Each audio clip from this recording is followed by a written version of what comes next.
اب آ جائیں جو آپ نے سوال کیا میں اس کے بارے میں بتا دوں. بالکل تقریریں ہوئی اور ہلچل بھی مچی اور خوشی کے شادیانے بھی بج رہے ہیں، لیکن پاکستان میں نہیں، ہمارے دشمن ملک بھارت میں، انڈیا میں. آج ٹائمز آف انڈیا میں فرنٹ پیج پہ جو خبر چھپی ہے وہ نواز شریف صاحب کی تقریر کی چھپی ہے، کیونکہ جو اجے دیول صاحب کا نیریٹو ہے، جو مودی کا نیریٹو ہے، جو ان کی انڈیا کی اسٹیٹڈ پالیسی ہے، وہی کل بیانیہ ہمارے سابق 3 دفعہ کے وزیر اعظم محترم جو اس وقت اپنا علاج کرانے لندن بیٹھے ہوئے ہیں، وہاں سے انہوں نے جو بیانیہ دیا یا جو تقریر جاڑی، وہ صرف اور صرف پاکستان کے اسٹیٹ اور اداروں کے خلاف تھی، اور بالخصوص وہ اس فوج کے خلاف تھی جو ہماری سلامتی کی ضامن ہے. میں بالکل دھڑلے سے کہوں گی کہ آج آپ حال دیکھ لیں عراق کا، شام کا، یمن کا اور اس طرح کے بہت سارے ممالک کا جن کی فوجیں ویک تھیں، آج ان کا نام و نشان یا ان کے حالات کس طرح کے ہیں. یہ پاکستان کی فوج ہی تھی جس نے اتنے برے حالات میں، جب ٹیررزم کے نام پہ پاکستان کو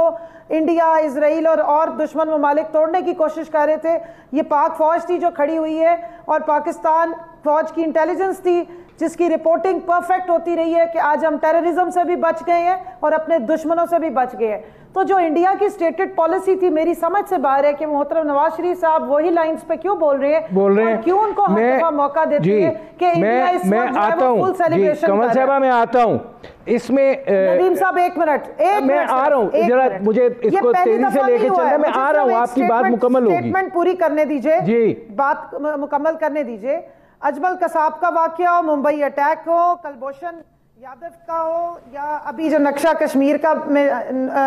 چونا گڑھ کو ڈالا گیا ہے، جو معاملہ بھی ہو اس میں محترم نواز شریف صاحب کی سٹیٹمنٹس کو چلایا جاتا ہے انڈیا کی طرف سے. ایون جو انٹرنیشنل کورٹ آف جسٹس میں بھی پاکستان کو مقدمہ ہرانے کے لیے بھی پاکستان کے ہی سابق وزیر اعظم کی سٹیٹمنٹس چلائی جاتی ہیں. مجھے تو ایسے لگ رہا ہے کہ اگلا الیکشن وزیر اعظم عمران خان جو نواز شریف صاحب ہیں انہوں نے انڈیا سے جا کے لڑنا ہے. احمد خان صاحب یہ فرمائیے گا کہ ظاہر ہے یہ ایک سیاسی گٹھ تھا اور اس سیاسی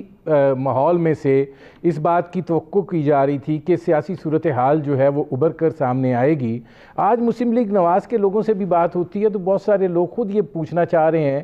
کہ یہ تقریر جو ہے یہ کیسے ہوئی ہے. آپ یہ سمجھتے ہیں کہ یہ جو پولیٹیکل فیوچر ہے مسلم لیگ نواز کا اسی پر یہ خودکش حملہ ہو گیا؟ ندیم صاحب آپ کا بہت شکریہ. دیکھیں میں I take a very strong objection کیونکہ یہ آج جو بیانیہ یہ تحریک انصاف کے لوگ لے کے باہر نکل رہے ہیں، یہ غالباً ان کی آج عمران خان کی کوئی میٹنگ ان کے ترجمانوں سے اور یہ جو باقی لوگ آتے ہیں ٹی وی پہ ان سے کوئی میٹنگ ہوئی ہے، اور اس میٹنگ کے بعد یہ سیکیورٹی پیراڈائم پہ ایک ایسا موقف اختیار کر کے اور وہ اس کو اس سلسلے کڑی بنا کر کہ یہ بات کیا کریں گے، کیا کہ یہ ان ایشوز پر بات کریں گے جو کہ جن کو ہم سینسٹیو بھی تصور کرتے رہے ہیں کسی وجہ سے. لیکن بہرکیف اگر یہ ان کا تو یہ پورا کریں، ہمیں اس پر اعتراض نہیں ہے. اور یہ جو غداری کے فتوے بانٹنے اور یہ جو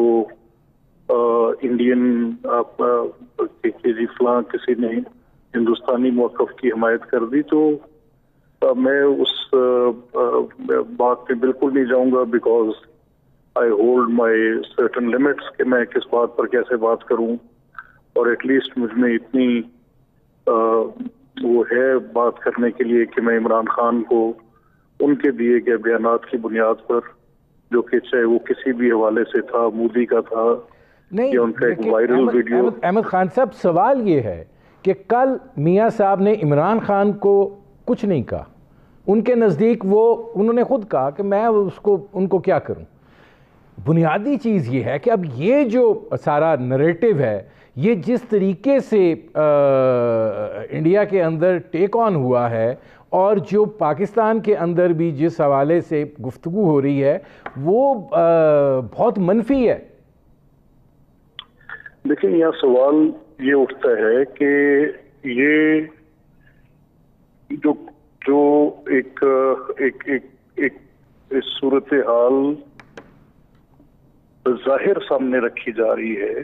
یہ اس کانٹیکسٹ سے ہٹ کر ہے۔ مقصد جو بات کرنے کا تھا وہ جب پاک فوج کے بارے میں انہوں نے بات کی تو انہوں نے واضح طور پہ کہا کہ ہماری فوج ہے اور ہم اس کو مستحکم دیکھنا چاہتے ہیں، لیکن ساتھ انہوں نے یہ کہا کہ جو آئینی حدود ہیں اس کے اندر رہنا چاہیے۔ تو اس میں کوئی کون سی بات تھی جو جس پر یہ ساری بات کو اٹھا کر کے اس کو سیکورٹی پیراڈائم کے اندر لے کر جا رہے ہیں، سمجھ سے بالا تر ہے۔ یہی عمران خان جو فوج کے بارے میں کہتے رہے ہم سنتے رہے، یہ جو مودی کی ری الیکشن کے بارے میں کہتے رہے ہم سنتے رہے، تو لیونگ دیٹ ڈائٹرائب اس کو سائڈ پہ رکھ کے ہم اسی سپیچ کے کانٹیکسٹ میں بات کر لیتے ہیں جو میاں صاحب نے کل کی تھی۔ میں احمد خان صاحب